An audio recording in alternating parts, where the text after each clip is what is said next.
Is this working? Is this working? It should be working. So, I forgot to connect my mic completely. Hello, everybody. Oh, what a life we are living, by the way. I never stopped my live last night. That was YouTube knocking me off. I said goodnight to everybody, and thank you, 555, good, thank you.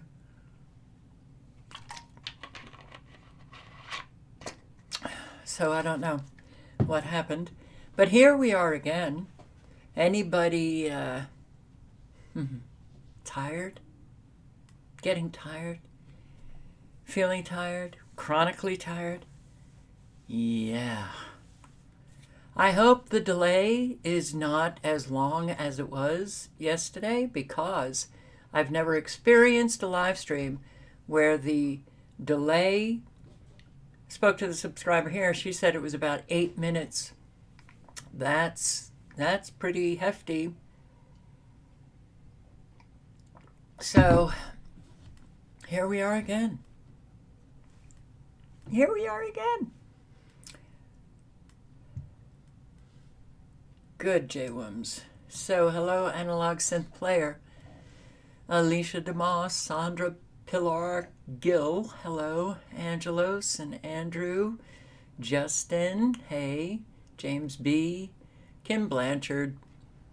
Crazy Potts. Jane Northrup and Oracle 11. Patricia White, hello. Awakened Sleeper, hello. And we've got Tony Bello, hello. Steve Ladner and T. Lamb, hey, thank you. Ray Clay, hey. Hi, Kafka. That's from a very old subscriber, not in age, I just mean a subscriber who was with me in the early days. Yes. Hello, L. Ain't buying it. Sure ain't buying it myself. So, Mark Anthony, hello. All right, we've got radar. Let's just check it out. All right. Okay, kind of quiet tonight. However, these supercells here in Colorado could produce destruction, damage for people.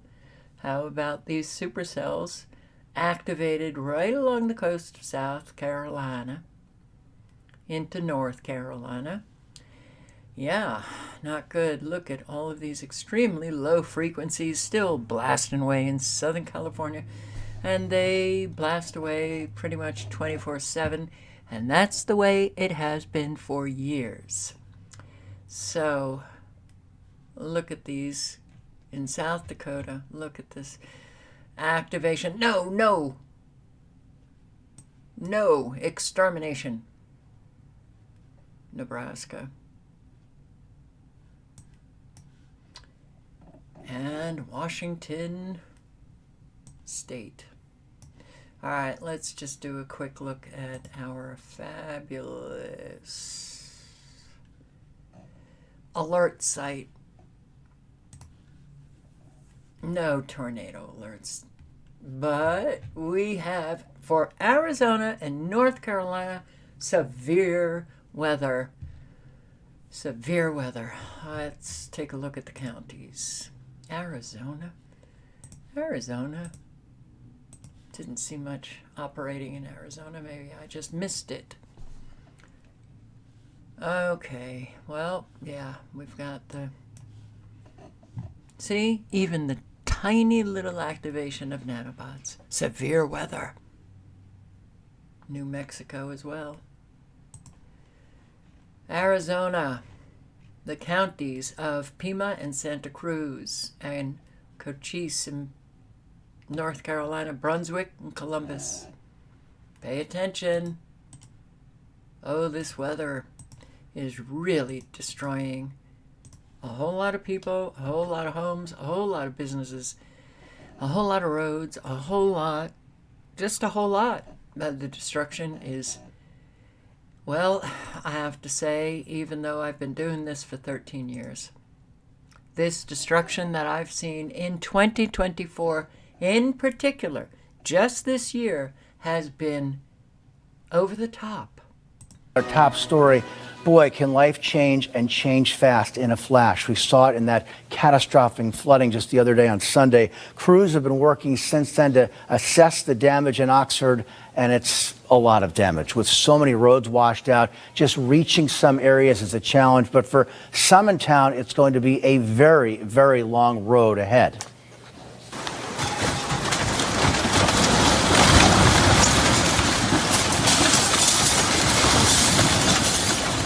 Goodness, doesn't that say it all? A look at this absolutely shocking moment of when a house collapsed yesterday. This is on East Hill Road in Oxford. The owner of that home, Randy Mercutio, is an ER nurse and a single mom. She says she lost everything. And right now, Randy is sharing her heartbreaking story live with NBC Connecticut's Toy Thornton. Toy?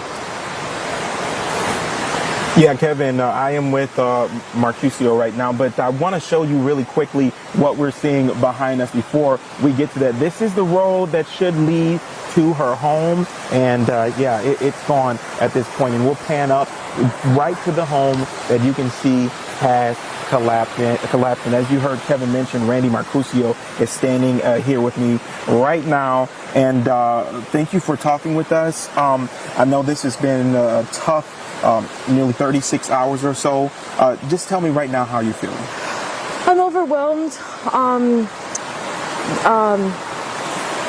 All the emotions, you know, I'm happy that the community's coming together to help. I'm happy that all of our lives here on this hill have been spared. I'm sad for my loss and the other people in surrounding towns that have suffered this travesty as well. Absolutely. And just bring us back to Sunday afternoon. You know, you said you were in your home. And Randy, by the way, as you heard, is an ER nurse. She's also a mother. She's a Yep, just a little bridge. It's actually down the river a little bit. Yep. Mm-hmm. And it's floated down the river. Yeah. And so this is exactly what it's looking like now. Now, you told me up there on the hill, and you mentioned it just now, some of your neighbors are up there. I know your car's up there as well. Mm-hmm. And with there being no road here, there's no way to get out. So we've been forging a path through the woods up the hill. But again, the path isn't transversable with cars yet, or Jeeps or anything. You can do it by foot. So we've been doing that in and out. But there are several families still stuck on the hill, no power. But, you know, people have their generators running, and the community's coming in and dropping off food and provisions, and, you know, we're hiking it up to the hill, and everybody's just doing what we can. Yeah, I know that's one of the things you stressed to me, how important it has been and how the communities really came together to support you. I know it's probably uncertain right now, but Randy, just tell me, where do you go from here? I'm not too sure. To be honest, I thankfully, with my family and my friends supporting me, they're kind of steering me in the directions of what to do in the next hour, what to do tonight. You know, it's vital that I get home, or to my parents' home, to see my son and my parents and my family today, because I haven't been able to see them. So I think that's the next step, is to get to them, get to my son. Yeah. All right, Randy Mercutio, thank you so much for speaking with us. So what are you going to do? What are you going to do? Can you imagine this being your house? Everything. And right now, Randy is sharing her heartbreaking story live with NBC Connecticut's Toy Thornton. Toy? And Sandra, you are exactly right. It is heartbreaking. It is absolutely stunningly heartbreaking. This is happening to an awful lot of people. So imagine this house being yours and this happens. What are you going to do? Huh? What are you going to do?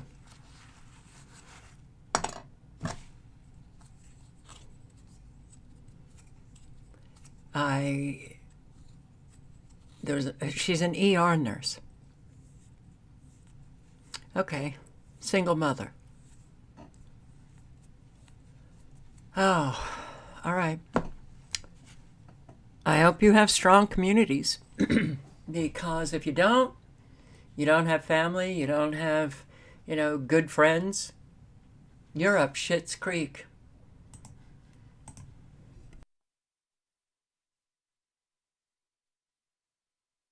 And look at this destruction to the roads. I'm not showing you the same roads that I showed last night. I'm showing you different roads. Yeah, it is dry. That it's a 180 from what it was yesterday. We were still kind of looking at that rain yesterday. Now, if you looked at the weather, you would think nothing happened, but this shows a different story. The impacts are going to be felt here in Oxford for a very, very long time. The roads are collapsed and damaged. The businesses and people's homes are also damaged as well. A lot of water damage there too. This is just something that's going to take an incredibly long time to clean up. It will not be going away anytime soon. But the town of Oxford was just drenched Sunday night into Monday morning. That torrential downpour that happened, sadly killing 2 women and destroying the town. We now know that those 2 women are 65-year-old Ethlyn Joyner and 71-year-old Audrey Ruskowski. Police say they died in separate incidents of trying to escape their cars, but they both got swept away from that water. Several portions of main roads, including Route 67 and 34, are closed today after large chunks of the road wash away. The repair for many of those spots will be extensive, and in some cases, the section will be closed for months. Many businesses were impacted too. The water rushed inside several restaurants, the Oxford Police Department, and offices. In some cases, the parking lots were just ripped to shreds as the force of the water came through. The customers just left, and at that point, the water was really high, so a customer was leaving and she almost got dragged by the water. Her husband helped out. Everything was fine. The gas tank ripped apart. It was down right there, stuck under the bridge, and that's when we all evacuated. The water and the current was really strong at that point, and we were just scared. And there is a lot of road closures and detours in place still this morning. It's going to be the case for a pretty long time. Now, even if you're from here, maybe you drive through this area all the time and still need to, your GPS is about to be your best friend for the next couple of weeks and months. They have updated real-time closures. We've been using it ourselves to figure out how to get around and go through those detours. Just plug in where you need to go. It will route you where you need to be. And usually, so far, you can actually get through that route. Even hours after the storm, Vanderbilt Motor Parkway remained. This is Long Island in New York. And again, I just want to point out that, okay, Long Island is a strip. And I say Long Island because Long Islanders say it that way. And I lived on Long Island through 9th and up to 12th grade. So here you have Long Island. Here you have the Sound, Long Island Sound. And then here you have Connecticut. So it's right across the Long Island Sound. So Long Island got hit hard too. Flooded. The water not only shut down this portion of the road, but the strip of businesses behind me. Oh God, she's now in. An emotional day for Comac Veterinary Center staff capturing owner Matthew Steinberg rescue their pets. 4 cats and a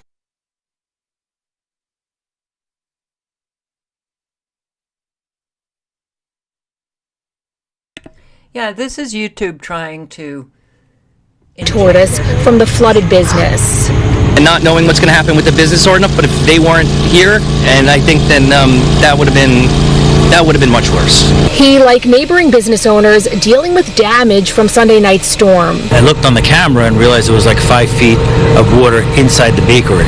Seeing items floating inside Dortoni Bakery, arriving to water taking over the parking lot, with crews working all day to pump it out. And hopefully they get all the water out so we can start to assess the damage. The water from a state sump, according to the county executive, which was inundated by the storm. A major catastrophe, which was not expected. He estimates 10 inches of rainfall and over $50 million worth of damage countywide, including at Blydenburg County Park, where a historic dam broke, emptying Stump Pond into the Nissaquag River. It's flooded over Jericho Turnpike last night. It is a huge, huge problem. It's obviously going to affect the hydrology of this area and flooding in other neighborhoods. Between 10 p.m. and 5 a.m., fire and EMS responded to over 320 storm-related alarms. From Rocky Point, where cars were stuck in flooded roads, to Port Jefferson, where the fire department, despite its own flooding, still made it out to rescues.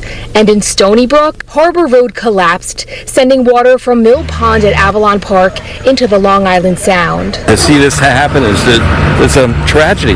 A representative with the state says Governor Hochul has teams out here gathering data needed to help the county recover as quickly as possible. In Comac, Long Island, Jenna DeAngelis, CBS News, New York. Western Connecticut was also overwhelmed with storm damage. Firefighters in Oxford risked their lives trying to rescue the roads and bridges, submerging cars. A flash. In Connecticut, hours of nonstop torrential downpours unleashed a trail of deadly destruction, washing away roads and bridges, submerging cars. A flash flood stranded several drivers. This man. Weather warfare.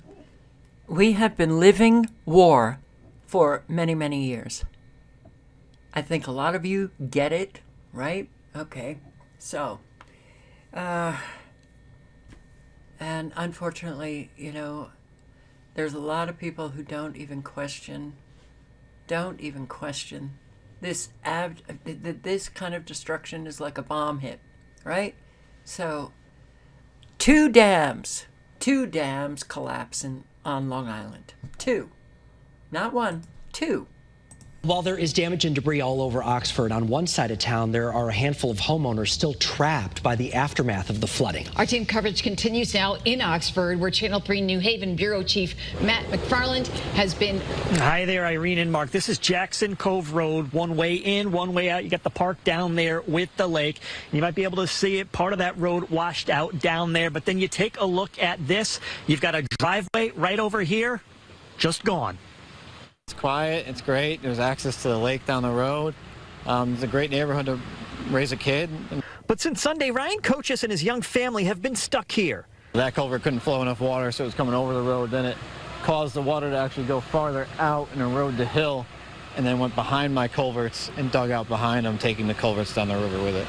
And wiping out a driveway he shares with his neighbors, meaning the only way he can get out is on foot.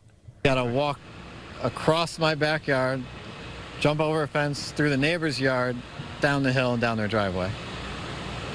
That'll get you to the road. That's the only access for myself and the neighbor down there.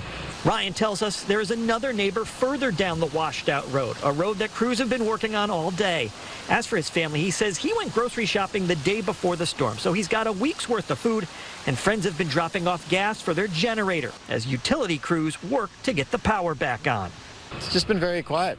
I mean, pretty much have to keep the generators going because there's so much water coming into the basement at this time that the sump pumps are running continuously. And if the generator dies, that'll be it for the house.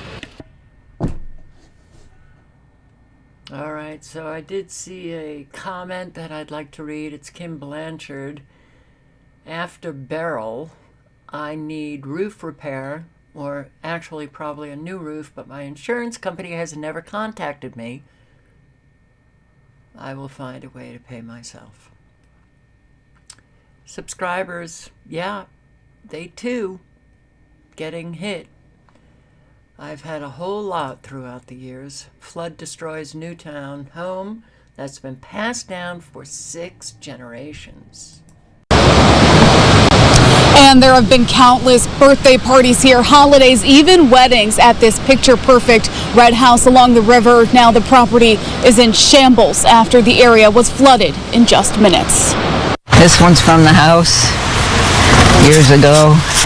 Carol Bradshaw brushes off dirt on photos found down the river by her home on Old Station House Road. These photos and much of her belongings were swept away after water surrounded the house Sunday. And by the time we went to leave, It was like a river coming through the front.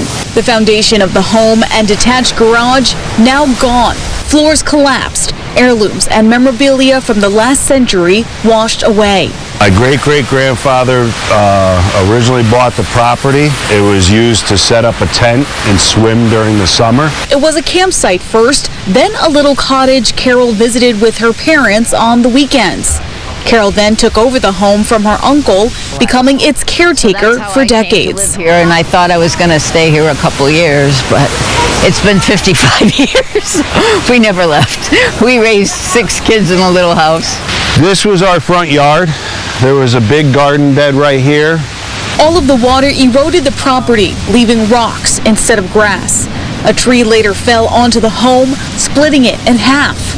It's going to be a long shot if we're able to even rebuild here or try to even salvage the house if any of it is salvageable. Carol was a school bus driver for more than 30 years. Her husband, a retired K-9 officer.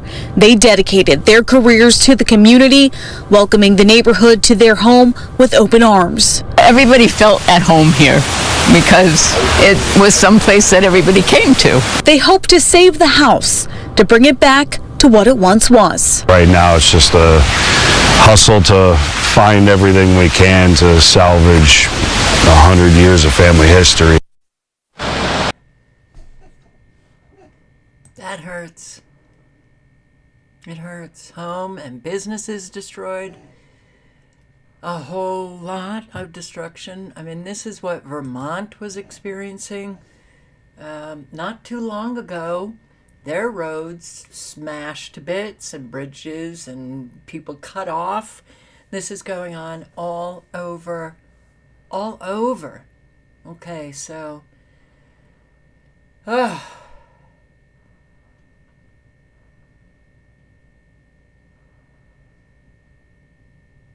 There is a setting on my end for the speed of the chat. Oh. Where?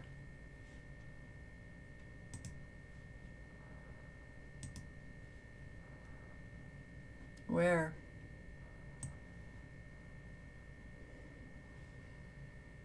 It's probably on YouTube. Anyway, we know that the economy is tanking. We know that people are really struggling. It doesn't matter if they look like they live in some mansion or they live in a little cottage or a mobile home. You cannot presume that people have cash. Because an awful lot of people who are middle class, upper middle class, are stretched beyond anything they ever thought they would ever experience. So when you look at this kind of damage, this is what I think. What are people going to do?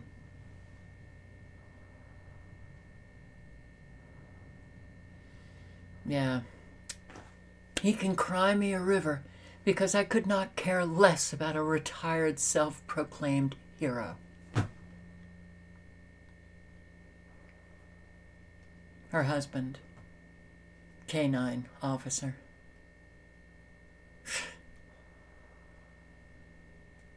What compassion, what presumption going through that mind, and then hate coming through. Love it. No, I don't. How about the farms? Only a couple of weeks away from harvest, storm waters flooded this farm here on Sunday. Now you can see the crops here. The owners say they've lost thousands of dollars. My prize-winning pumpkins were literally floating away just about. Knee-high flood water swept DeSantis farm in Watertown on Sunday. We've never had rain down here like this. We've never had this much rain. Today the water has receded, but the damage looms. Just look at the plants.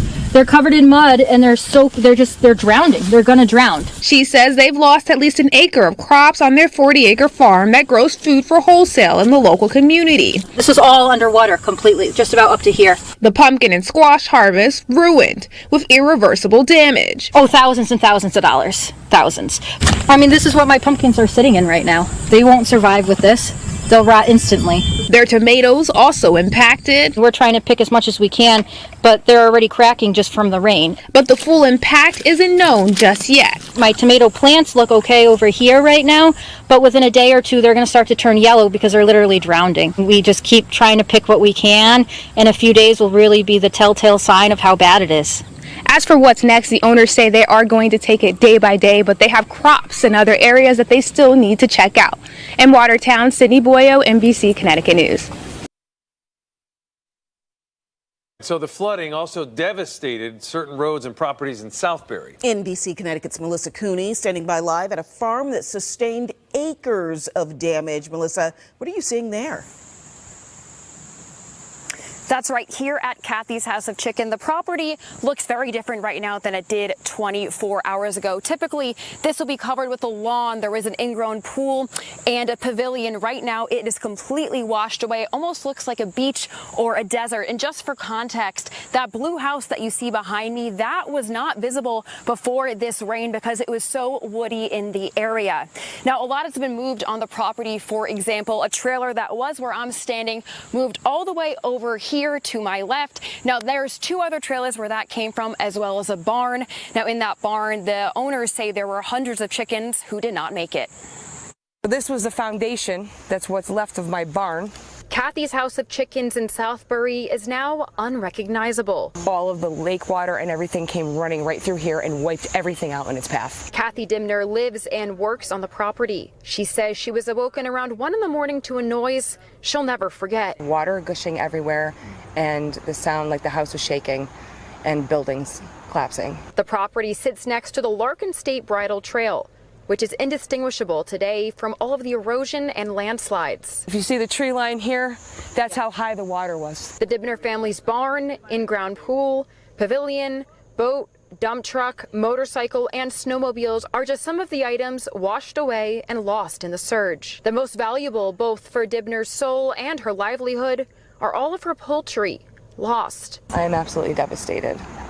Devastated. This is a road for it. We just got to move ahead and call who we have to call, get our support from our friends. Dibner and her husband Eric say they aren't sure where to go from here. While they wait to learn more from local, state, and federal officials, they spent today surveying their property, finding more lost items destroyed each time. I'm like, wow.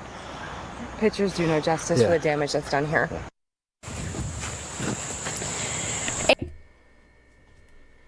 Oh my God, it's really, hundreds of chickens dead. Wow. Naugatuck pub and barber shop owner wonders about his future. But a little ways up the bar here, that's where it was at its peak on Sunday. You come over here, you can see the tiles in the floor are cracked, all the dirt, all the grime. As we walk deeper into the bar here, the fans trying to dry everything out. And then look at this. Hundreds of cans of beer bottles covered in dirt, grime from when they were in the basement where the significant portion of the flooding happened on Sunday. I had to stand out in the middle of the road and just watch this all get flooded. Next morning I came in, I was just speechless. Naugatuck's Anthony Mongillo had just celebrated 1 year since opening Water Street Pub and the next door barbershop. And it was just all coming together. It was flowing. Only to have Sunday's storm tear everything apart. I literally lost my life. I put my blood, sweat, and tears into both of these places the past year. Non-stop work. At the pub, flooding left customers standing on bar stools as water drowned the floor and swept through the basement. All my inventory was down there. All my liquor was destroyed. All the beer bottles and everything, you can't even touch. I wouldn't even touch them. Next door, his barbershop and everything in it suffered a similar fate. 2 businesses wiped out in a matter of hours. What's my next move? Where am I going to work? How am I going to make money? You know, the bills don't stop coming in. But with the support from family, friends, and others in the community, Mongillo said he has no plans of slowing down. So we're all helping each other, whatever we can, you know, just trying to stay together because we don't want to leave. With the aftermath from those devastating storms over the weekend. Long Island again. I am amazed at how many roads have just, crumbled. This was rain. It was rain. Then they come out. It was almost a day later, almost 24 hours later, claiming that it was Hurricane Ernesto bringing all of that rain. Really? Okay.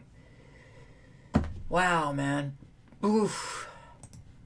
Well, as parts of the tri-state continue to pick up the pieces from Sunday's catastrophic rainfall. Parts of Connecticut and Long Island are still under a state of emergency. Lawmakers from both states are calling for federal help in the cleanup, while crews continue to assess the damage to homes and local infrastructure that were left ravaged by that storm. And Fox 5's Jody Goldberg is live on East Setauket, Long Island tonight with more on how residents are recovering and the cleanup efforts being made. Jody, what's the very latest? Bianca, Natasha, it speaks for itself, and it's a good thing it's sunny out, so some of these clothes could dry out. We're in the backyard because out front, it's way too noisy. You have generators still powered up to pump out water.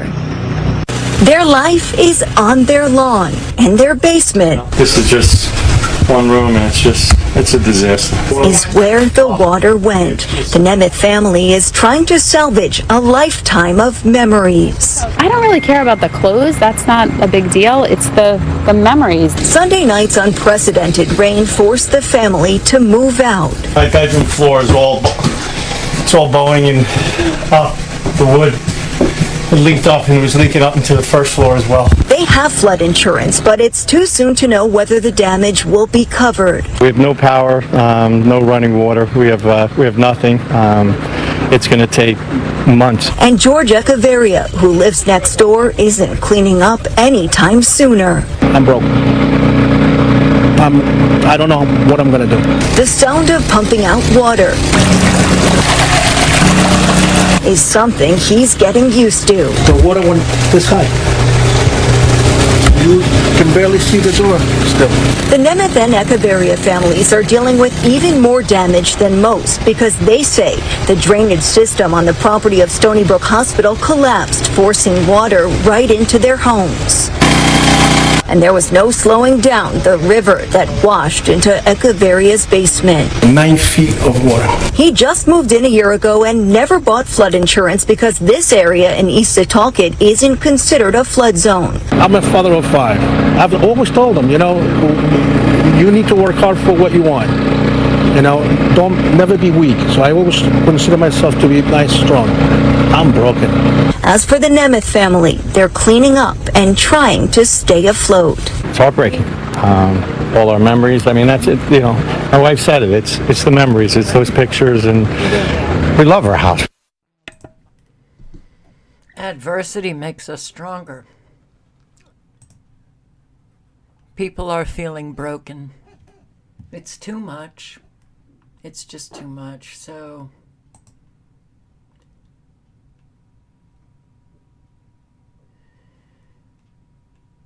moderation activity.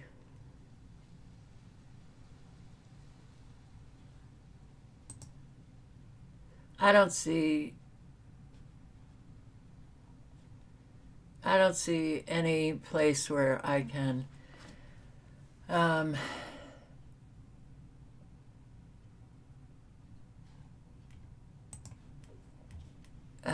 make the chat faster. So, but to tell you the truth, considering what I've seen on my chat, I kind of like it, the speed. I can keep an eye on it. Massive cleanup needed on Long Island. At noon, extensive cleanup across the tri-state area. Right now at noon, extensive cleanup. There's a reason why I try to show you what this kind of destruction is like, the scale of it, and listen to the people who are affected, is because you cannot think for a moment that you will be spared. That's not to say that you absolutely will be flooded out or your home will be, dustified. But they're coming after everybody's home. So, I really do want people thinking about what it would be like. Put yourself in the shoes of these people. Up across the tri-state area, these pictures captured this morning in Stony Brook, Long Island, show the massive damage caused by the torrential rain. Now, we have First Alert Weather Team coverage for you this noon. We're going to check in with John Elliott in just a moment, but let's begin this noon with Carolyn Gussoff on Long Island, where they're taking stock of the storm's damage. Carolyn? Chris, good afternoon. Yet another bizarre sight behind me from the inundation of rain that began Sunday and then continued into Monday. Take a look. This is in Blydenburg Park. It's the latest loss. An historic 60-foot-long concrete dam here at Blydenburg Park completely broke, and it drained what's called Stump Pond. You can see stumps in there. They haven't been seen in over 200 years. This beloved 100-acre lake was filled with fish and wildlife. This is the view today, the bottom of Stump Pond visible. Almost all of its water was sent cascading into streets and the Nissequogue River. And this is what it looked like just one day earlier, 10 feet deep. It's the second dam to breach in Suffolk County in 2 days after up to 10 inches of rain deluged parts of the county's North Shore. The county executive says damage estimates are climbing. What we've seen in the last day is an ecological, environmental, and economic disaster. The damage widespread from Rocky Point, where cars were stuck in flooded roads, to Port Jefferson, where the fire department, despite its own flooding, still made it out to rescues, to Stony Brook, where disastrous flooding caused Harbor Road to collapse, draining all. Newark apartment building roof collapses during storm. Residents advised to seek shelter. But first, the extensive damage from last night's torrential rain as the soaked street starts to dry out. Some neighborhoods with a vastly different look than before the storm. It also caused serious issues for an apartment building in Newark. Last night's storms collapsing sections of a roof. And tonight, a warning from the city: do not go inside. Eyewitness News reporter Lucy Yang talking with residents tonight. This is 333 Park Avenue in Newark as the storm beat a path into the building. Really bad, really bad. You had to walk with an umbrella. It was raining in your building. Yes. You could see gaping holes in the ceiling of this 4-story apartment building. The higher the floor, the worse the damage. Apparently, chunks of the ceiling simply collapsed. Mother Nature tore it up. Those holes in the ceiling, were they there yesterday? No. Some was there, but as the rain and the water damage started coming, it got worse. To be clear, tenants complain there are a host of problems in this building, from toilets not secure to cockroaches and rodents. They say the walls and ceilings sweat whenever it rains and that there were cracks beforehand. But Sunday's storm broke the dam. Residents told to leave. Marisol Thomas says they were sent to an empty apartment elsewhere with 2 other families, no beds or toiletries. Another resident complains he was directed to a hotel, then had to sleep in the lobby. Eventually, the Red Cross set up a shelter for more than 60 displaced residents, but not everyone is staying there. Tenants tell me the super gave them the green light to come home, even though there's no evidence of repairs. Do you feel safe? No, not really. Marisol is not sure where she'll spend the night. Some are staying, others opting for the shelter. Late word from the Director of Public Safety. Folks are advised not to return until this building is declared structurally sound. So, are you getting how many people have been displaced? A whole lot of people. A whole lot of people, where I have just shown in the last couple of live streams, who have lost their homes, apartments that have been flooded out. Then think about all the people that we haven't seen. What are they going to do?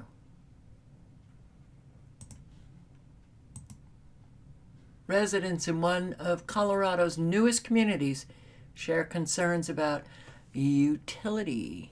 Sterling Ranch, listen to this. Well, people in one of Colorado's newest communities are fed up with Xcel Energy. It's not just the increasing rates they're saying, it's that they say they are paying for service that they aren't even getting. It's spotty, unreliable, 46 outages this year so far. We're talking about Sterling Ranch, a community south of Chatfield State Park in Douglas County. People in that area say they're dealt regular outages with little explanation. Alan Janae is working in your community of Douglas County tonight.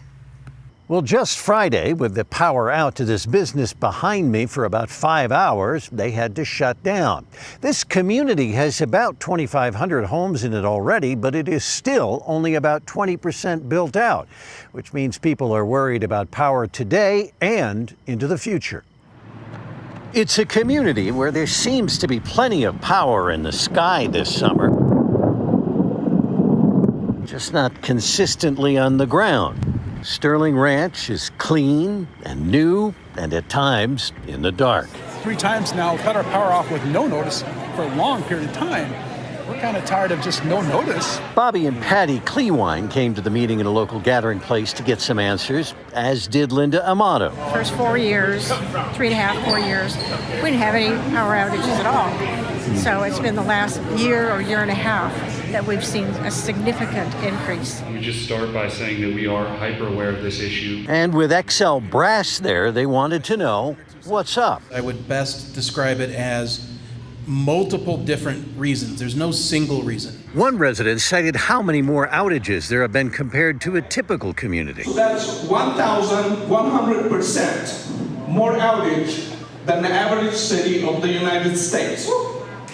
That is miserable. That is beyond miserable. Xcel Colorado's president, Robert Kenny, says they've been looking at problems and noted there is growth in power demand. Every community has its own distinct set of underlying causes. What we are seeing is load growth, and it's not limited to Colorado. We're seeing this around the country. Load growth? Really? That's what's going on? You believe that guy? I don't believe him. Not for a second. I think that they're getting Americans used to having no power or power outages for a certain amount of time. You know, the weirdest thing here was the subscriber said, this was a couple of days ago, I can't remember when, but it was the evening, and she said that she's only experienced 1 or 2 power outages since she moved to this years ago, since she moved to this neighborhood. I woke up in the morning and the power was out. There was a power outage. It was kind of like, is somebody listening to our conversations? Obviously, don't take me seriously. Or take me seriously. This is the world that we're living in. And it was bizarre. They don't tell you why. They don't tell you why. Same thing happened in Patagonia. They don't tell you why. That was an internet outage. First it was AT&T, then it was CenturyLink. And those outages went for hours and hours and hours. They don't let you know why. We don't get to know why anymore. Get it, Americans. You are held in complete and utter contempt by those in power. And here, price of the water bill? This also in Colorado? Continue to follow that fallout of increasing water bill rates in the town of Wellington in northern Colorado. Your reporter in northern Colorado, Dylan Thomas, first looked into the issue earlier this month, finding some residents are paying upwards of $1,000 a month for their water. And since Dylan started covering this story, the town is now trying to further help residents with their bills. And the town board of trustees and mayor say they are doing what they can to help drop those prices. As we mentioned, Dylan is your reporter in northern Colorado. He joins us live tonight in Wellington. Dylan, the price of water has some tensions boiling over. Yeah, Michael, to the point some are now calling on some elected officials to resign. But now one board trustee tells me that the town management is scrambling to try and find ways to help out residents when it comes to these high bills.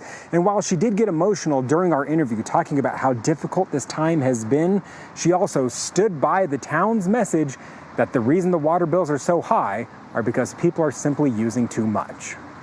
At a special meeting called in Wellington, the water situation. Using too much. How much water does somebody have to use on a monthly basis when their bill is $1,000?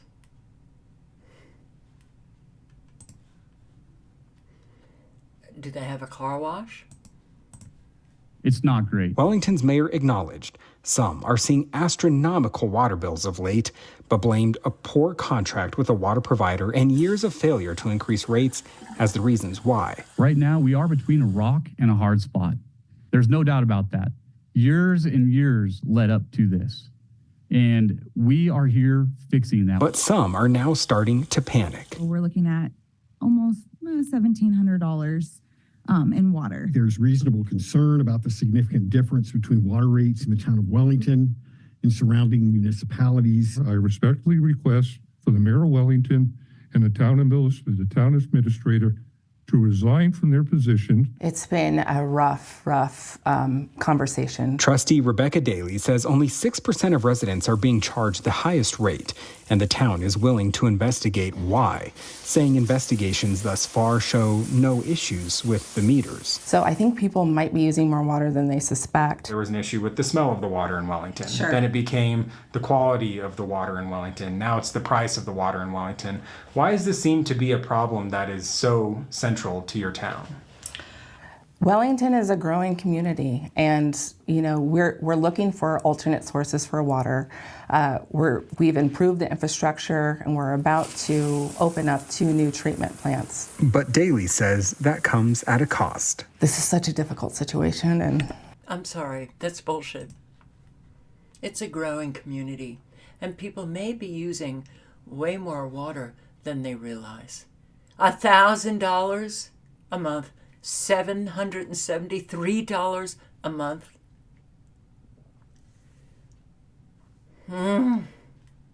Americans, man, it doesn't take a lot of brain work to realize that you're being fed information that needs to be questioned. You gotta see my finger, I'm pointing at you. Pointing at you.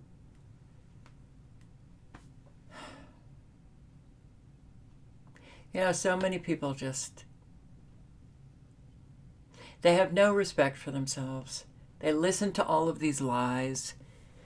They get shafted and scammed and robbed. And they just take it.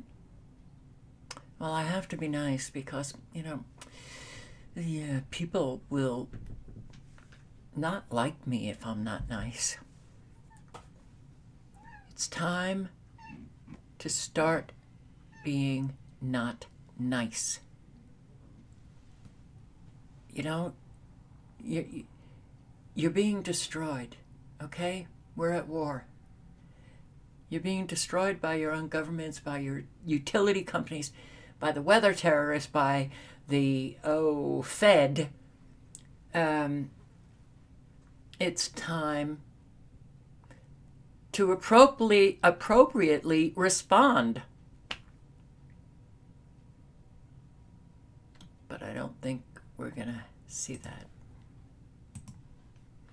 Residents struggle to relocate after mobile home park repurposed for parking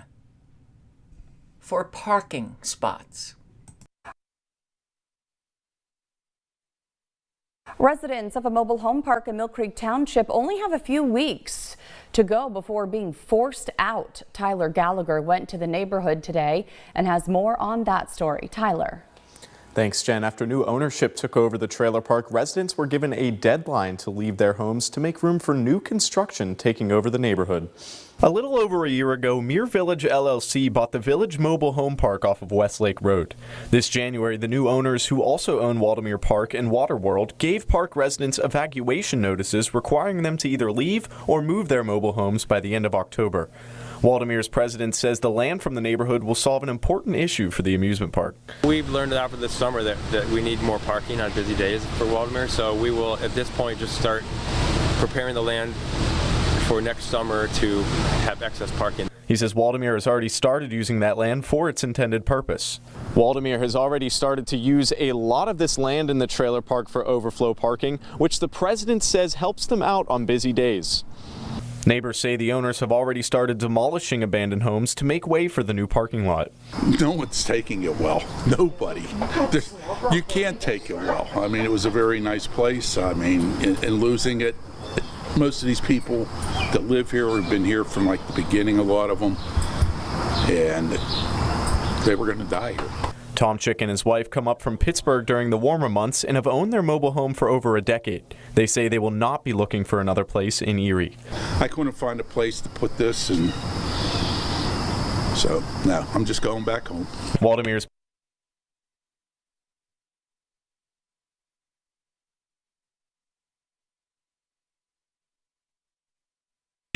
parking spaces. Get out. Good luck finding a place. Good luck. Hope you have money to move that mobile home that you have. And parking for an amusement park. Kick people out of their houses. Oh, wow. Oh, I forgot China. Another area of China gets hit with 4-inch hail, destroys trees. Northern China, August 19, 2024.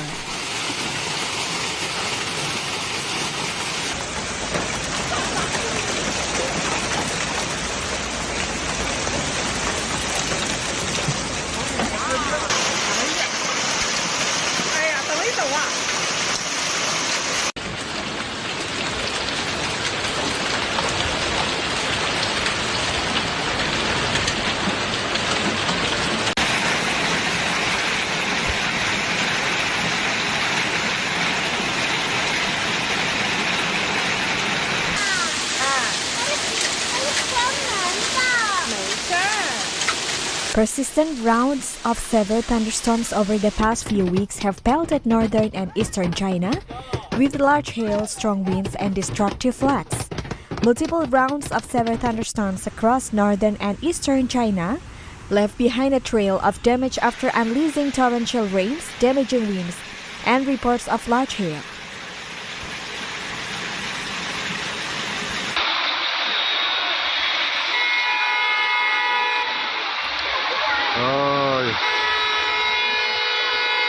Strong convective weather has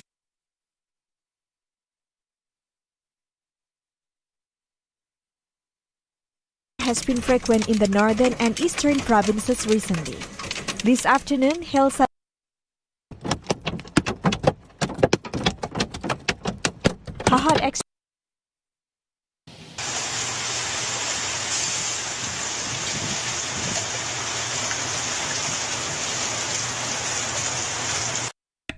could be anywhere, planet Earth. So, 3 vehicles catch fire in North Sacramento. This is very interesting. And Fox 40 was first on scene when we initially seen this white Sprinter van, as you see here, completely charred. This fire burning everything in its path, from the transmission to the engine to even the radiator. But that's not all. The fire then spread over here, catching this white Nissan on fire. But then before firefighters were able to get a hand to all this, it also burned this purple Jeep Cherokee. Here's how everything unfolded. Fire crews battling a car fire just after 3 this morning at Alhambra and First Avenue in Oak Park. My neighbor here called me and told me that your van is on fire. So I immediately dialed 911 to get them to come out and put it out. I came down and grabbed my water hose, but the flames were so engulfed. My water hose wouldn't have done anything. The Sacramento Fire Department says fuel in the Sprinter van started to leak, causing it to spread and catch nearby cars on fire, nearly missing trees and houses. Fuel in a gutter is always challenging for us. The typical way that we do it is get a shovel out and we scoop some dirt just to stop the movement of it. And we also don't want it getting down into the storm drains. Frank Morgan, whose van is now charred, says the van is his livelihood and uses it to make ends meet, leaving him no choice but to start over. I guess I could get on my bike and work. How about that? Yeah, I got to keep going. Can't stop. It's tough. We're in tough times, but I got to keep going. Like I say, I was in the process of trying to get this thing fixed, and now it's definitely unfixable. Morgan said, so many people are getting destroyed in so many different ways, right? Okay. Has anybody watched any of the DNC? I can't. But I come across this, and I'm like, this looks like a full house, jam-packed with people. Hillary Clinton comes walking up. The evil monstrosity gets a whole lot of applause. That's how sick we are as a nation. Right?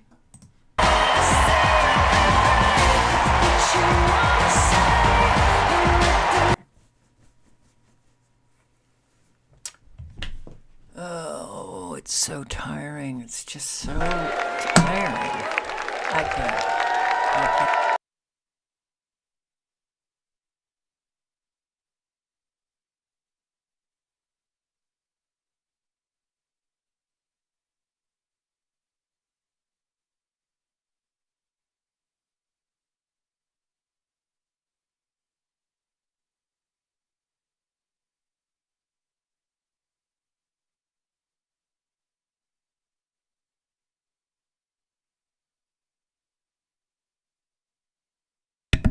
Mic off. Great. These people aren't Hillary Clinton. So the DNC, these conventions go on for hours and hours, and a whole lot of people walk out when there's not a big name speaking.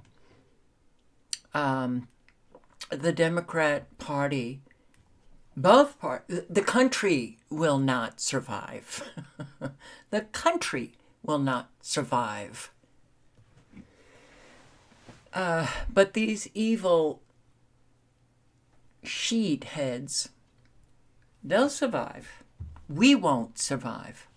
So it does not. This picture here, Matt Wallace, is really not representative of what you're trying to say. What you're trying to say is that the DNC arena is almost empty. Well, people walk about, they do things, they go get popcorn, whatever. But Hillary Clinton, wow. We want to see Hillary. This is, we live, this is just a flippin' nightmare that never ends. It just never ends, So, Kamala Harris, economics platform being written by BlackRock. Oh, you can bet these people will survive. Yeah, we won't. They will. Here's Nick Cruz. He's going to tell you. Here's a black guy to tell you what Kamala Harris's real platform is. And I wish people would stop. It's such an irritation for me when people say, here's a black guy. I understand why people are saying it because, well, black people support black people. And apparently Harris is black. I didn't even know that until somebody told me that she's black. I was like, oh, really? Doesn't look it to me. But I understand it, but I'd like to get off the race thing. I would so like to get off this race thing. It's like you hear it over and over and over again. And Oh, well. Kamala Harris's economic policy is being written by BlackRock. Kamala Harris has chosen her economic advisors, and surprise, surprise, they worked at BlackRock. Once again, BlackRock is guaranteed to win another United States election. BlackRock, Goldman Sachs, Boeing, Raytheon, these are the capitalist institutions and oligarchs that actually run this country. This is exactly why Kamala Harris has been very vague about her policy platform. She doesn't want people to know that BlackRock is writing it. Bernie Sanders and AOC are literally endorsing BlackRock economic policy. BlackRock directly funds and profit from war and genocide. So no wonder the Biden administration has been obsessed with starting and maintaining conflicts. BlackRock is already licking their lips at the prospect of rebuilding Ukraine. BlackRock is also directly arming, funding, and supporting the genocide of the Palestinians in Gaza. But you guys think Kamala Harris is going to stop that? Brian Dees, the economic advisor for Kamala Harris, also works in the Biden administration. Are you guys starting to see how the revolving door works? There's a direct revolving door of corruption between these capitalist institutions and their executives, then transitioning into working for government and crafting policy. And once their time in government is up, they return back to the private sector, take giant salaries as payment for doing their bidding. This is what the real deep state looks like. American democracy is completely cooked, and so many Americans don't even realize it yet. Well, so many Americans don't realize that we're not a democracy. We were supposed to be a constitutional republic, very different from a democracy. But we've been socially engineered, well, to be stupid, number one. Number two, to hear that word democracy, democracy, democracy. I noticed it in the early 90s, 1990s. All of these, maybe even late 80s, all of these politicians calling the United States a democracy. Everybody. No one was saying constitutional republic, not governors on the right or the left. And not those in Congress, not those in the White House. We're a democracy. Okay. You feed that into a stupid people and they'll believe it. And they think that that's a good thing. It's a good thing. And you listen to the Democratic Party. Yeah, we've got to save our democracy. We've got to save our democracy. As they destroy democracy, bring in tyranny, authoritarianism. Yeah, when you have a stupid people who don't really have any interest in learning, they think they're smart. When stupid people think they're smart, they're dangerous. So, here we are, living this magnificent nightmare that only gets darker and darker and darker by the day. By the day, baby. Yeah. Kamala Harris demands recent COVID vaccination for campaign staff. Wow. In fact, kicks off the DNC convention in Chicago. And it is pure joy. It's pure joy. Everybody is excited. Don't you be fooled by the masked protesters outside or by feeble Joe Biden, who has to do his walk of shame and humiliation speech. Trust. It's pure joy. It's pure joy. This is what's so amazing about the DNC convention that is happening in Chicago as we speak. It's really not a convention. This is just a block party. They've already nominated Kamala Harris. They did that in a virtual roll call a couple of weeks ago. So this is just a block party. They're going to have all these people speaking and coming out and performers, and they're going to try to shove down our throats that everybody loves Kamala. Everybody wants Kamala. She's got the best policy ideas. What are they again? She's so capable and she's got all of this under control. like she has all of these years that she was the vice president and when she was running in 2020. They're going to paint it like it's just pure joy and everybody's excited. Meanwhile, thousands upon thousands upon thousands of people in reality are outside protesting Kamala Harris. They are protesting her. They're protesting the war. They are chanting Killer Kamala, and they're also chanting Genocide Joe. I think we actually have a little clip of them chanting Killer Kamala, but it's joy. Watch this. Killer Kamala is her name. Killing children is her game. Killer Kamala is her name. Killing children is her game. Genocide Joe is his name. Killing children is his game. Chicago, I can't hear you. So the what's interesting about this is really going to be pressuring Kamala Harris to make a firm stand on Israel, Gaza, or she could just continue to ignore it the way that she has. She hasn't really said a lot about it except, I'm speaking, right, to the protesters at one point in one of her speeches. I'm speaking. She then modified that. That wasn't the best response. People ridiculed her, raked her through the coals for that response. It was very much the type of response that she gave in 2019 that ultimately made it to where she didn't end up the Democratic nominee, she didn't even make it to the primaries. So then she modified it and she says, look, we hear you. We're gonna do something about it. But it's all just lip service, and these protesters know that. So Kamala Harris has a serious problem with her own base. You don't see this with the Donald Trump voters. I wish that the Donald Trump voters would also protest his stance on Israel-Gaza, because he is much worse on the issue. He is all in for Israel. He's got strong ties to Netanyahu. His son-in-law, Jared Kushner, and Netanyahu are very close friends. Jared Kushner makes a lot of money off of settlement expansion in the West Bank. So Donald Trump has invested interests, like actual financial, monetary invested interests that benefit his daughter, who he loves, Ivanka, and their children, who he adores. Those projects benefit his closest and favored child.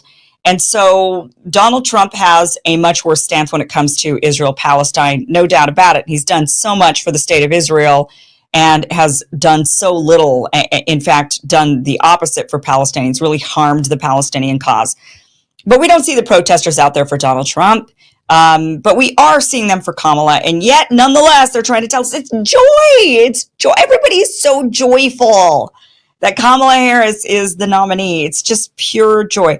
Meanwhile, okay, so I'm going to post the link. You can listen to the full 16.5-minute video where she begins to talk about Kamala demanding vaccination. Yeah, don't we really want that? It's way worse than you think. Take action now. Critical updates. And the economy is just getting worse on a daily basis. Gregory Mannarino, the link is in the chat. So, residents struggle to relocate. Oh, that's the mobile home. All right, how about condo owners struggle with rising costs? Condo owners, mobile home owners, doesn't matter. We're all getting screwed. South Florida's condo crisis. Thousands of units flood the sales market, with condo owners trying to escape growing costs. Now, those costs are tied to upcoming safety deadlines to meet state requirements and the rising insurance rates. CBS News Miami's Joe Gorcho joins us from North Miami, where one association decided the best path forward for them was to sell the building. Right, Joe? Elliot and Lauren, last summer they made that decision right across the water in North Miami from where I'm standing right now. The people living at Mariners Bay condos made the very difficult decision to eventually leave their homes to avoid paying over $100,000 in assessments and dues just to stay. I would get calls from some of the unit owners who were just in tears. Laura Galliano serves as the association's president. She said the board knew in 2022 they were in trouble. Our insurance went up 800%, and that's insurmountable. Along with other expenses. but you don't know what's under the hood, and that's where, it can really get pricey. Galliano points to a crack above her balcony and other building issues. Some of the many reasons she says the association chose to sell to a developer last summer, a deal she says that's near the finish line. Deferred maintenance projects, and for the 40-year, upwards of $100,000 each. For building upkeep that is required to meet state laws designed to keep condos safer following the Champlain Tower South collapse in 2021. Older condos like the ones at Mariners Bay have recently flooded the real estate market. I've never seen this before. There's close to 18,000 of them on the market right now in Dade, Broward, and Palm Beach County. Craig Stanicki, ISG World's CEO, points to research from his firm. Condos available that are 30 years or older are plummeting in value, down 19% from last year. No buyer wants to take the risk of walking into a black hole in space. That's what a special assessment seems like at the moment, and the mortgage lenders feel exactly the same way. It's why Mariners Bay's land development attorney advises all associations to consider a condo building buyout. It's going to depend on each building. What kind of condition are they in? Have they done upkeep over the years? What is it going to cost to fund reserves? And the cost proved too high at Mariners Bay. When the deal closes, all owners will move out of their waterfront homes for good. Seen dolphins play, and that's probably something I'll never have again in my life. People are struggling to make ends meet. People are struggling to make ends meet. There are so many videos out there of people talking about how they can't make it. Like, I'm working 6 days a week. All right. Working nights too, so I can get the night differential, which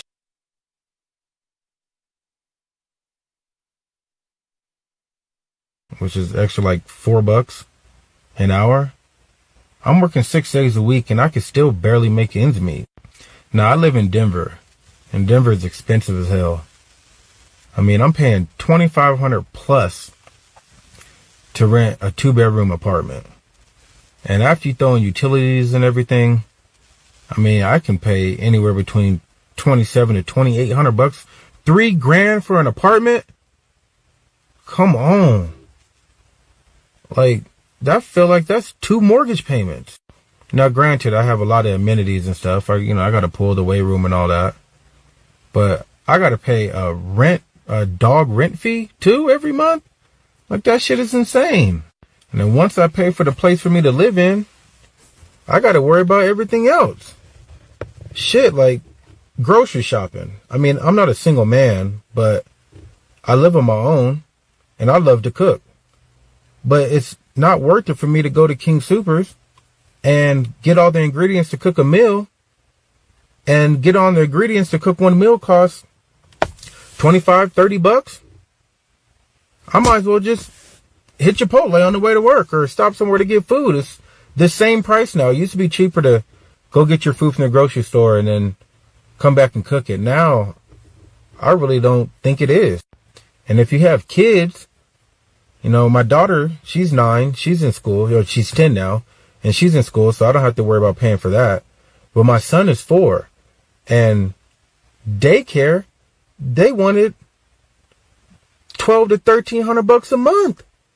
That's a mortgage payment. You want a mortgage payment to put my son in daycare? Like, we had to take him out of that, and that broke my heart because now he doesn't get to play with kids his age, and he loves his grandma, but I know he'd rather be at school with the kids and his friends. Like, that's insane. My car got stolen about a year ago. Had to buy a new car, and then get hit with these high-ass gas prices. Like, I know everybody's gas is different, but I'm paying $60-$70 just to fill up. And that lasts me about a week. That's $280 towards gas a month. What are we doing? And I can't even think about going on like vacations 2-3 times a year. Like, it's a once a year thing. And that's during tax season when you actually have a little extra money. Like, I don't know, man. I don't know what we're gonna do. I feel like there's a breaking point at some point. I don't see the light at the end of the tunnel. I know I can't be the only one. Like, I feel like all my friends are struggling, but we're just putting on a smile like ain't shit happening. I just don't get it, man. When does it end? And now I'm hearing a ton of people talk about, you know, we're not going to get to the point where we're going to be able to retire because we're going to have to work the rest of our lives just to make ends meet. Bro, I am not working 6 days a week for the next 20, 30, 40 years. Like, you got me fucked up. There's no way we can do that and live a healthy life. Like, come on now. Anyway, I just wanted to vent, get that shit off my chest.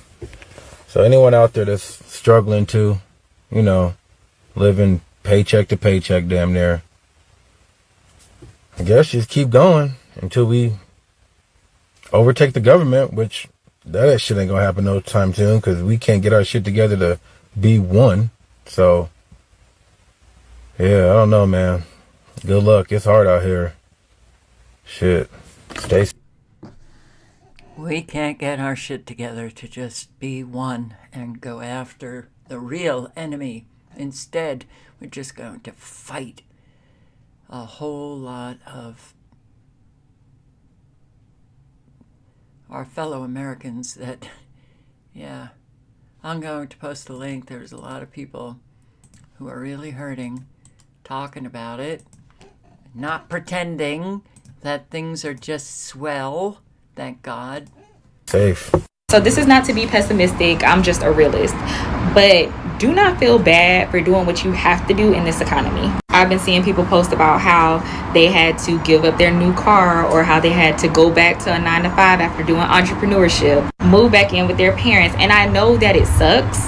I just wanted to stress to you that it's not your fault. It's really the economy. As a millennial who lived through pre-pandemic and then now, it was totally different. Yes, I was able to pay off my car, but my car note was $300 a month. It was only $16,000 for a brand new car at that time. You can't find a brand new car for that price anywhere. Another thing too, when I was paying rent, it was $800 back in 2017, 2018. And that was for a 3-bedroom. That same apartment right now is $1,400 a month for a 1-bedroom. House prices, I could literally write an essay. I could write a book.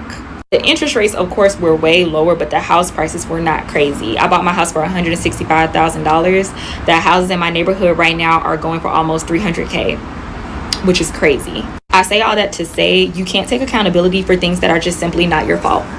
Jobs are not paying that much. The economy is going up. Eggs are $31. So when it comes to doing what you have to do to survive in this economy, do not feel bad. It's just a sacrifice. I remember coming out of college and being like, oh my gosh, this is the brokest I'm ever gonna be. All right, so the link to this is in the chat. Inflation has ruined everything. Bad. I'm a lawyer. I'm way more educated than my father. I make more than he made when he retired. Okay, let that sink in. I make more than what he made when he retired. He had a 401k. He got a golden handshake. He will probably die a millionaire. I can't afford to move out of the basement. Like, let that sink in. I can't afford to move out of the basement, even though I'm making probably double what he made when he retired in 2018. Make it make sense. Hello everyone and welcome to my channel. I hope you enjoyed today's video. Please be sure to like and subscribe, and if any of these stories resonates with you, I'd love to hear your thoughts in the comments below.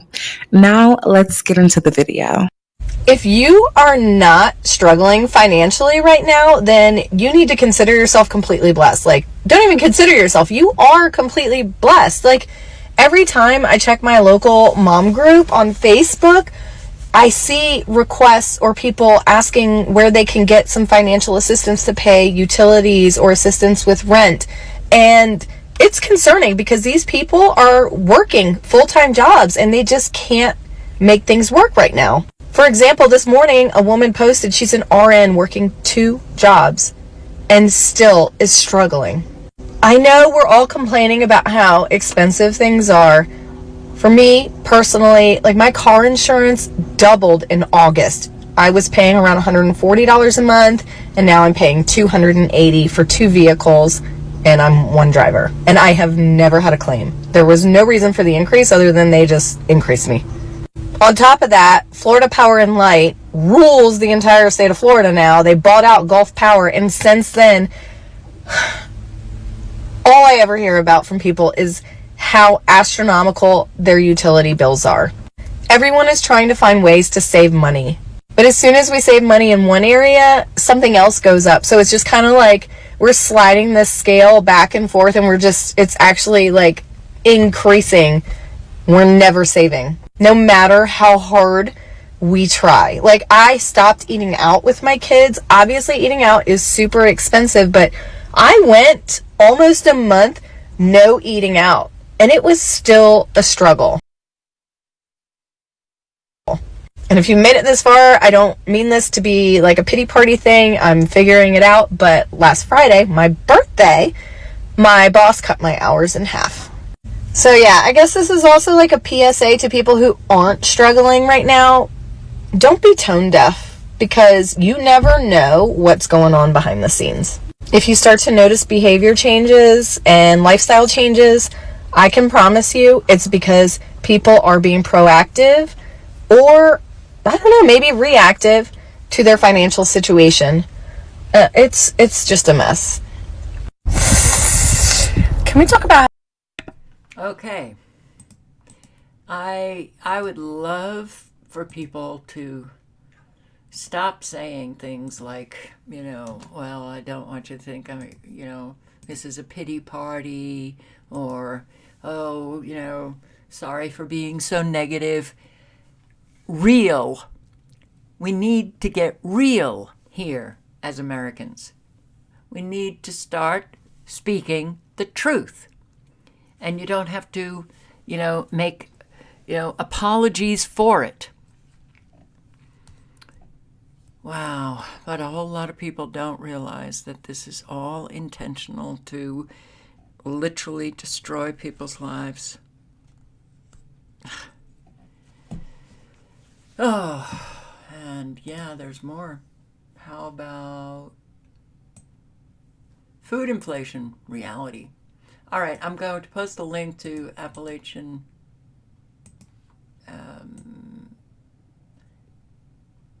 Appalachia's Homestead channel, her video, but she actually, with several years, she was checking the prices of particular items at one store, Aldi, which is a discount store, right? Okay. And she points out how extraordinarily expensive just in the last couple of years things have gotten. And everyone is mentally and physically exhausted from working. You work a desk job? Well, look, even if people are not conscious of how bad things are, there's a subconscious working. And I think a whole lot of people who are afraid to take in, the full impact of reality in what we are living, they also, you can't escape it at this point. And a whole lot of people know there is no future anymore. There is no future. So to work jobs where all you're doing is working a job or 2 jobs or 3 jobs just to pay bills, and there's no escape, no vacations, no fun, no joy, you grind away, that's exhausting. The baby boomers, my generation, we would grind away. But we also had a future. There was a purpose. There were goals that we had. Now, that's all shot to hell. It makes people exhausted. but also all of the electromagnetic frequencies, especially in offices, especially when they're staring at screens. That makes people exhausted. So, and, Americans are just not well anymore. Not a healthy group of people. So we'll listen to this one woman, and the link is in the chat because an awful lot of people are talking about how exhausted they are. This one man talks about how, he was in construction and he would come home, after a day's work and feel physically exhausted, but now he's working, I think, in an office, and the mental exhaustion, he said, is far worse. It is worse. Me that when you start working a desk job, you're really gonna start feeling pains all in your body. Why do I have neck pain, shoulder pain, back pain, leg pain, stomach pain?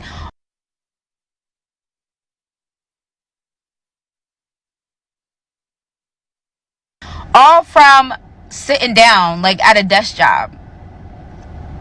I never know. Hello everyone, it's Emmanuel Cook. Today we will be reacting to a new video, and I hope that you guys enjoy the video. Let me tell you something. When I used to finish a shift as a nurse, my legs would hurt so bad. Like, I was so physically exhausted. Sometimes I was mentally exhausted as well, because being a nurse... You know what? There's an awful lot of those in the medical field who are posting videos, nurses in particular, posting videos on how absolutely exhausted they are. Hospitals, the saturation of electromagnetic frequencies in hospitals, look at the top, the roofs of hospitals, and you will see antennas galore. Is that deliberate? I do believe so. You cannot get well in a microwave. Okay. I'm just going to post a link, and you can listen to these people. We're being fried. The electromagnetic frequencies, the environment is completely and utterly different than it was, when we baby boomers, and even, every generation, 1G, 2G, 3G, 4G, 5G, now we're, no doubt up to 6G. But it's not just those Gs, but we've got antennas, we've got the Gwen towers, we've got so many electromagnetic frequencies. We're looking at screens, we're holding those cell phones. Everything is a weapon. We have consented to our own demise. Sorry, but that's true. We have consented to being killed off. So, I'm amazed that people are still just walking around. Everyone is suffering in this economy. So I just got off working both my jobs today, 12 hours. And I have things I gotta do here at the house to catch up on because I wasn't home all day. I've been gone since 8:45 this morning, and it is now after 10 o'clock. I had to have cereal for dinner because I didn't have time to even throw something in the crock pot this morning, or my Instapot. So I've just been sitting here pondering, why are we as Americans struggling? Why are we working so much more than we ever did before just to make ends meet? To keep a roof over our heads, to keep food on the table. When did it become so hard? And that's not a rhetorical question. It is getting to the point where we're not even going to be able to fucking die and afford to be buried in the ground because funerals are so fucking expensive. Something has gotta fucking change. I almost want to have to go back to work full time, working in corporate America like I did years ago before I had Mateo, but I just know that it's not something our family can do right now. I've been trying to work hours around his schedule at school, but I really need to be working more so that the whole burden is not on my husband. Granted, yes, we do have adult children, and yes, they help pay. That was the agreement, you know, because when we were their age, we were living on our own. We had a mortgage, we had car payments, and that's how it is for a lot of families. They're having to have their adult children stay with them because there is no way in hell that my kids would survive. And they all have pretty decent jobs, but I'm not gonna let my kids struggle. It's just so fucked up the way things are now. We need to get back to how things used to be, where I'm not spending $400 a week on groceries. And I'm a pretty savvy bargain shopper, and I use my discounts and the apps, and like this week is Circle Week. I did a lot of my grocery shopping, and I still have things on my list or things that we are out of now that I have to get tomorrow. So I'm probably gonna be dropping at least another $150, and it fucking sucks. We don't have car payments. We don't have credit card debt. We haven't been on a fucking vacation in years. Like, it just sucks. And I know that there's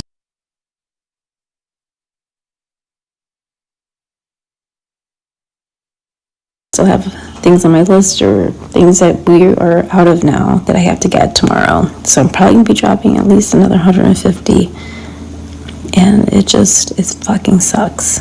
We don't have car payments. We don't have credit card debt. We haven't been on a fucking vacation in years. Like, it just sucks. And I know that there's other families that are in the same boat. They're just like, what the fuck is going on? Like, why are we struggling? I want off the struggle bus, guys. And I know a lot of you guys do too. And I'm sure for a lot of families, this is just how it's been for years, where both parents are working full time. But I just don't want to do that. I don't want to miss out on things with Mateo. I want to be here. I want to be able to greet him on the bus every day. And if I go back to work full time, that's not going to happen.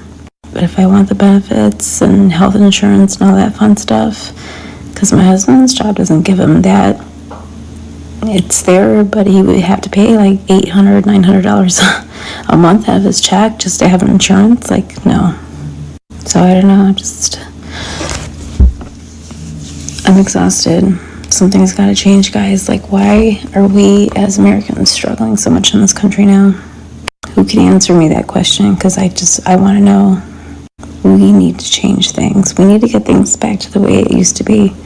My dad, for God's sakes, my dad didn't retire until a couple years ago, and he's 73. The man should not have had to work as long as he did, especially when he has a pension from the Navy for being in it for 20 years. It's just insane. So I don't know what the point of this video is. I guess I'm just venting. But I also know that there's so many families that are feeling the same. That spending fucking hundreds of dollars a week on groceries is just, we can't keep doing this, guys. We can't be busting our asses the way we're doing this now. Missing out on family time or events on weekends because we're just too fucking tired to go anywhere. I mean, shit, I'm in retail. I have to work weekends, so it's just a given. So I miss out on a lot of things. But I make sure Sundays are for family and to be able just to kind of decompress and just get ready for another fun week. And lately I've been having to put my small business on the back burner, and it sucks because I have so many ideas and so many projects that I need to work on. Just the basics of like updating my website, and I don't have time for it these days, and it sucks. It's just so crazy how our whole household dynamic has shifted. It's also crazy how fast this year went. Like, what the fuck? How is it almost gonna be Halloween when I feel like we just celebrated all that just recently, and we're already having to think about Christmas gifts? Like, I don't even know. Just don't even know anymore. Where's time going? Anyways, I'm gonna get off my soapbox and I'm gonna go to bed because I have to get up at 7 o'clock and do this all over again. I'm so convinced Oh boy. All right, people are really hurting. So, if we still had community, then people could be talking to their neighbors, their community members, organizing things, helping one another out, but we don't have that. Sloth virus? Sloth virus spreading in Europe after killing 2 young Brazilians. Sloth virus. Okay. New cases of a so-called sloth virus, known as Oropouche, are appearing across Europe, in Spain, Italy, and Germany. At least one scientist says the dengue-like disease could potentially become endemic in tropical Singapore. Now, it spreads through bites from mosquitoes and midges and originated from infected sloths, monkeys, and birds in South America. To tell us more is Dr. Annalise Wilder-Smith, visiting professor. If you want to hear more, then click on the link below. But I just want to point out Mpox seems to be picking up, seems to be, gaining traction. Mpox virus outbreak. WHO declares outbreak a global health emergency. Oh, but they also said that it's not the new COVID and it can be stopped. That was from a World Health Organization official.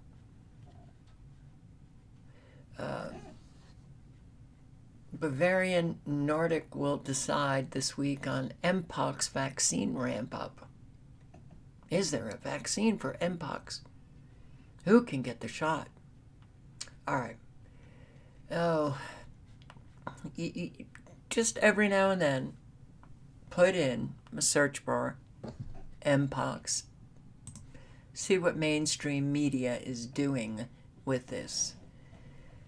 But yeah, World Health Organization declares outbreak a global health emergency,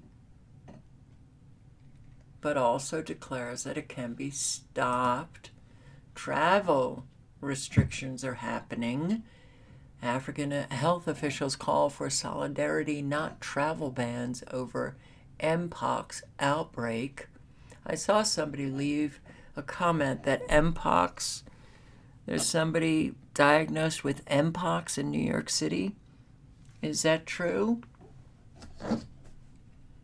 Oh boy. Essential information for travelers.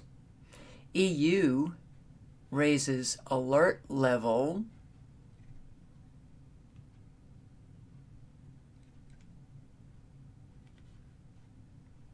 Global response to the Mpox outbreak in Africa will show if lessons from COVID-19 have been learned. An EU urged to issue travel warnings as Mpox risk in Africa grows.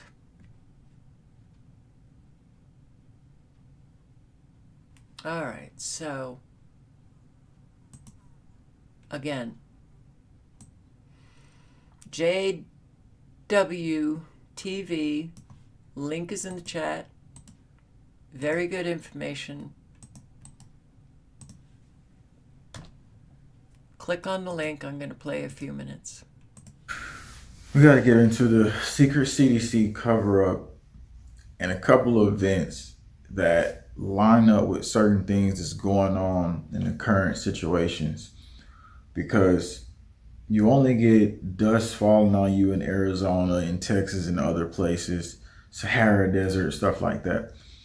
But reportedly, we've got right over where we seen the one CDC plane fly, right over in Florida, which is one pinpoint, and we got other stuff happening in different parts of America, which we're going to get to here in just a second.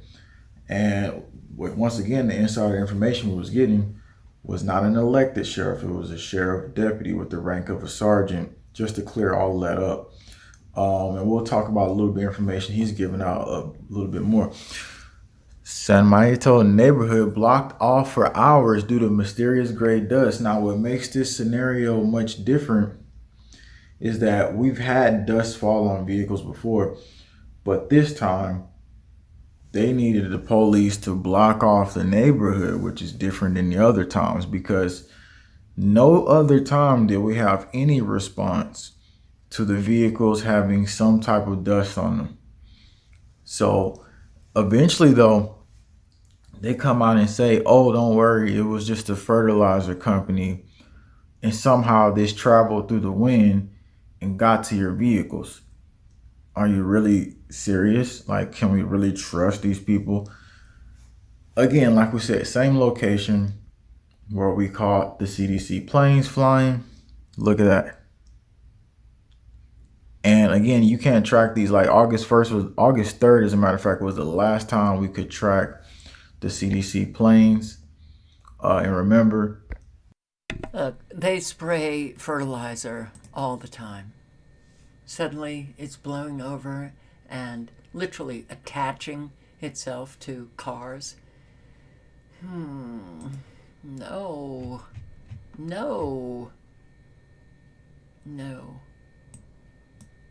Why can't I see? Oh. So, that's a lot. That's a lot of fertilizer on cars in this area. What are we breathing? What are we breathing? What have we been breathing for years? We know a lot, all of what the geoengineering, the whole list, but nanobots as well, and breathing stuff. They can activate, they literally can activate viruses within the body, and people then fall down, get really sick, or die, and they call it. We've got a pandemic of whatever they choose. They brought out monkeypox or mpox because you don't want to offend monkeys. So it's mpox. 2 years ago. Now we're back to that. Okay, so they can play whatever games they want because there's an awful lot of people who either go with it, right? They have to, go along to get along, and don't question authority. A whole lot of people think, oh, so many people have woken up now, and that they won't be complying. Oh, yes, they will be, because we're little kitties. We haven't matured into adults yet. So, listening to mommy and daddy authority is what most Americans do. Because they're children. Abused children. Alright, so again, I'm going to post the link. What I really wanted you to see here was the gray dust. They finally figured it out. Oh, it's fertilizer. Give me a flippin' break. And I will post the link to this. I'm not going to play it because I could get a community guideline strike. I'm not Jimmy Dore. So, yeah. Francis Collins, former National Institute of Health head, is confronted by somebody, and, well, when this guy comes over to the table, he thinks he's going to get complimented by the guy. Well, no. The guy says, no, you have blood on your hands. How do you sleep at night? He and his wife are just, oh, wow, how dare you? More and more people have to do that.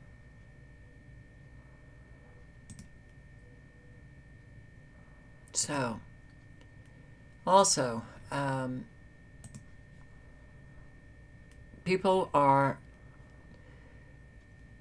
we know people are out of their minds, but you do have to wonder if these people are being remotely controlled, because we're seeing behaviors that we just never saw before. And look at this.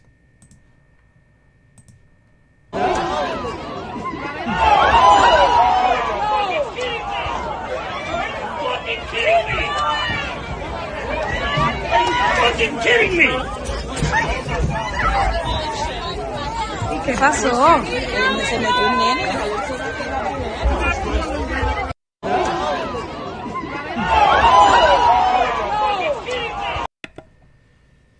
Sucker punched mid-race, and everybody just keeps running. I mean, I wouldn't have stopped the race. My God.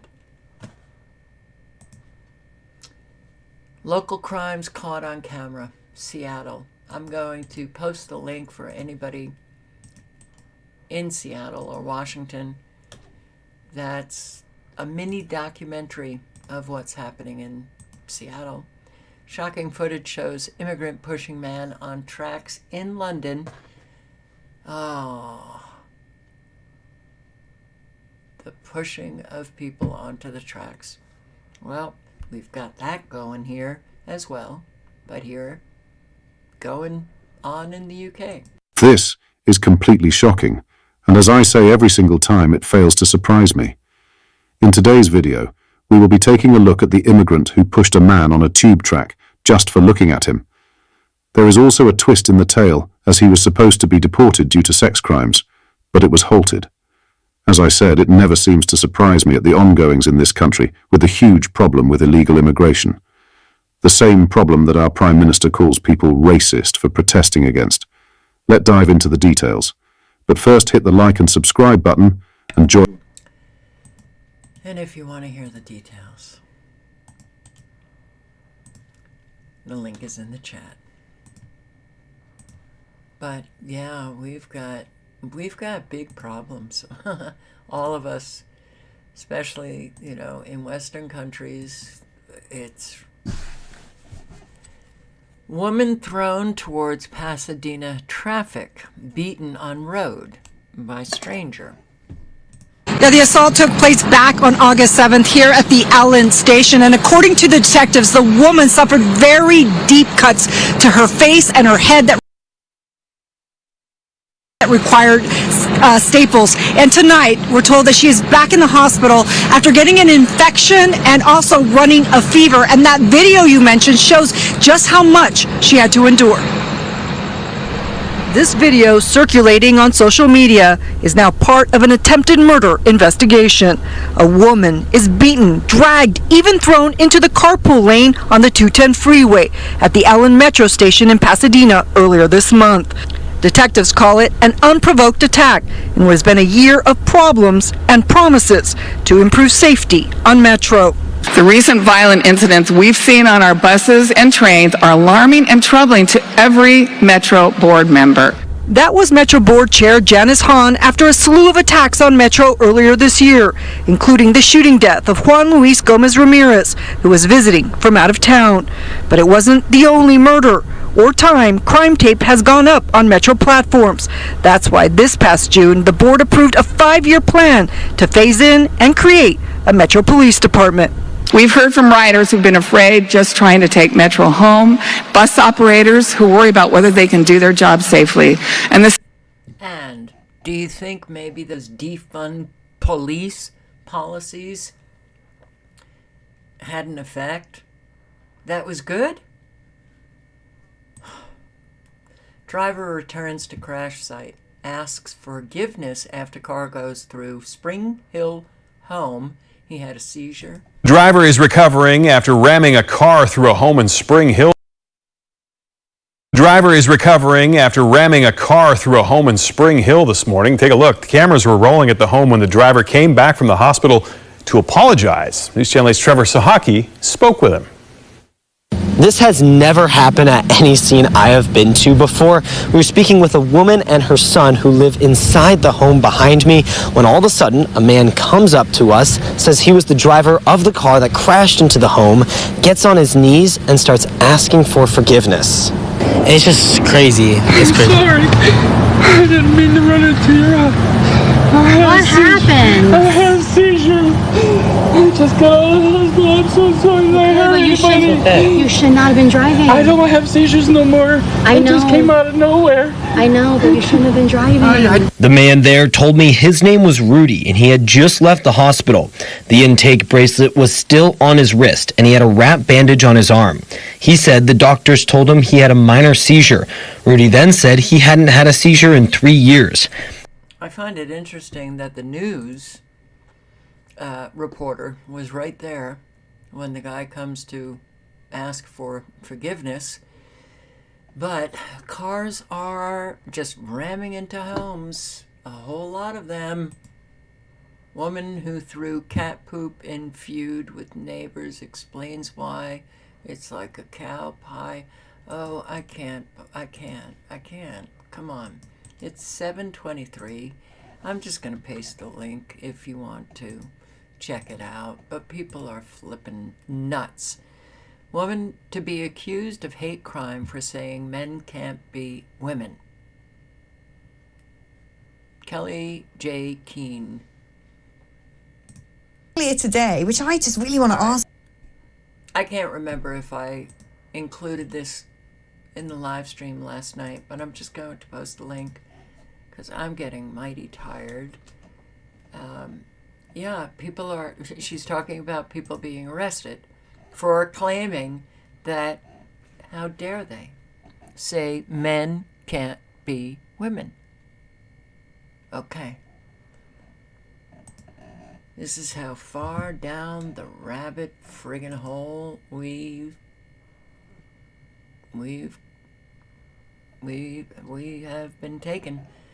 We have been taken, but you don't take a people who know who they are and are adults. So, if any of this news has made you sad, if you're Canadian, well, you can just apply for MAID and get assisted suicide. Here reporting for Press for Truth, and as you can tell by the title of this video, guys, very soon, if the Canadian government gets its way, if you are feeling sad, if you are depressed, or if you are simply stressed out, or you have severe anxiety, you will be eligible to apply for MAID, Medical Assistance in Dying, also known as assisted suicide. This is the bill that came out, Bill C-314. It was an act to amend the criminal code for medical assistance in dying, but it was rejected. It was defeated at the second reading in the House of Commons way back in October 18th of 2023, and the bill was seeking to stop the expansion of MAID for mental illness. It was narrowly defeated. It's disgraceful and horrifying that the Lib government wants to offer MAID instead of help to those who are suffering from a mental illness. And here it is from the Canadian government's own website. The legislation is to extend the temporary exclusion of eligibility to receive MAID in circumstances where a person's sole underlying medical condition is a mental illness. Well, it received royal assent and it immediately came into effect. The eligibility date for persons suffering solely from a mental illness is now March 17th, 2027. And I reported on this back when it happened in October of 2023. In this video, MAID Unleashed, Canada wants to legalize medically assisted suicides for drug addicts. Because as I was pointing out in that video, if they're seeking to add persons suffering solely from a mental illness to the list of eligible Canadians who could apply for this, this is going to include people who are addicted to drugs. The link is in the chat. You know, I would think that they will have a lot of people applying because there's no future anymore. There's no future, you know, and life has really become meaningless. for a whole lot of people. If you have family, you can still, and that family is not so dysfunctional that nobody talks to one another, that will provide meaning for people. That does provide meaning for people. If you have good friends and you still have those deep connections, you've got meaning. But a whole lot of people do not. And a whole lot of people, look, I hear it from subscribers. I see it in the comment section. Everybody's ready to go. They're ready to go. Wow. Okay. So, something really happened drastically wrong with life. It's become something that is foreign to an awful lot of people. And we all know that it's just going to get worse. But a lot of the young suffering from mental illness it's the circumstance of life that has been, unfortunately, deliberately engineered for them. They're not mentally ill. For good reason, they're depressed and anxious and whatever. Or going to drugs and alcohol. It's very hard to withstand being slaughtered. And that's what's happening to an awful lot of people. So, we need real, solid connection with one another. And that doesn't happen overnight. That happens throughout time.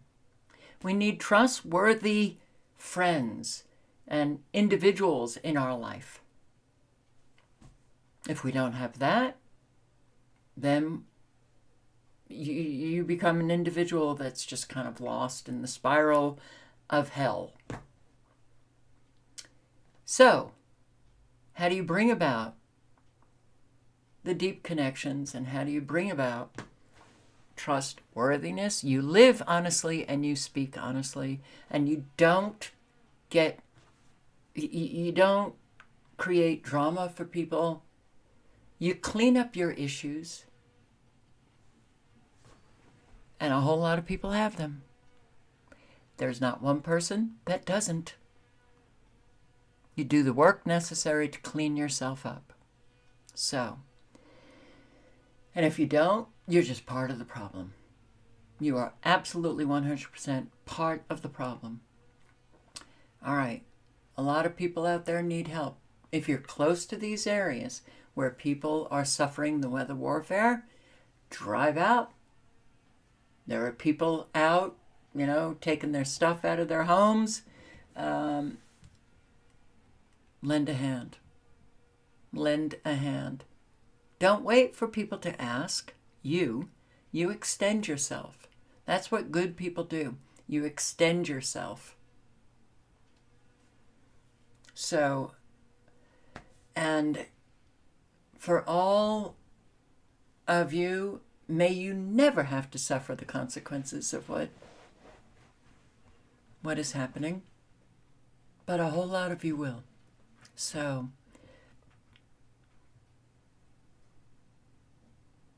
unfortunately, we are broken people. We are broken people.